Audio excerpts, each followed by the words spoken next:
আসসালামু আলাইকুম। Bangladesh poultry help সেন্টারে আপনাকে স্বাগতম। এটি গণপ্রজাতন্ত্রী বাংলাদেশ সরকার অনুমোদিত প্রান্তিক খামারিদের জন্য একটি সেবামূলক প্রতিষ্ঠান। মুরগি সম্পর্কিত সকল ধরনের পরামর্শ, অসুস্থ মুরগির সমস্যার সমাধান, যে কোনো ধরনের সুস্থ ও অসুস্থ মুরগি নগদ টাকায় ক্রয় করা হয়।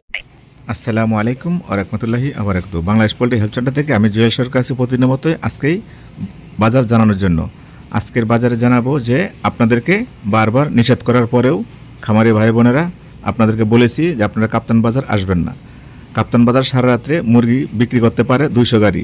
তা আপনারা যখন 500-600 গাড়ি নিয়ে বাজারে আসেন তখনই কাপ্তান বাজার খারাপ হয়ে যায়।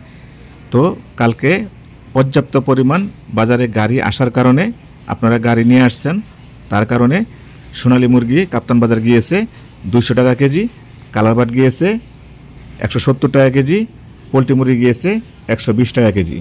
এই জন্য আজকে সাইডের বাজার অটোমেটিকভাবে কমে গিয়েছে। আজকে সাইড বাজার যাচ্ছে সমগ্র বাংলাদেশ পোলট্রি 115 টাকা থেকে 118 টাকা কেজি। সোনালী মুরগি কেজিতে 20 টাকা কমে গেছে, আপনাদের কারণেই সোনালী মুরগি বিক্রি হচ্ছে 180 টাকা কেজি। আর কালারবাট আজকে বিক্রি হচ্ছে 155 টাকা থেকে 160 টাকা কেজি। তা হঠাৎ করে মুরগির বাজার বেড়েছিল আবার কমে গিয়েছে, তার জন্য দায়ী খামারিরা দায়ী, অন্য কেউ দায়ী নাই বা কোনো কোম্পানিও দায়ী নাই। কারণ কোম্পানিরা কখনো মুরগি নিয়ে ঢাকা গুলিস্তান কাপ্তান বাজার আসে না।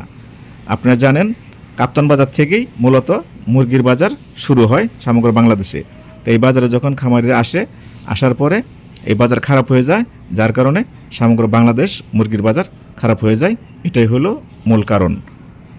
তো যত জায়গায় তদন্ত কমিটি গঠন করা হয়েছে ওই একই রিপোর্ট বারবার দেওয়া হয়েছে যে কাপ্তান বাজার যদি ভালো যায় সমগ্র বাংলাদেশ মুরগির বাজার ভালো যায়, যদি কাপ্তান বাজার খারাপ হয়ে যায় সমগ্র বাংলাদেশ মুরগির বাজার খারাপ হয়ে যায়। এই জন্য আবারও দৃষ্টি আকর্ষণ করছি খামারি ভাইদের প্রতি, আপনারা কখনো কেউ কাপ্তান বাজার আসবেন না, নিজে আসবেন না, সব খামারিদের ক্ষতি করবেন না।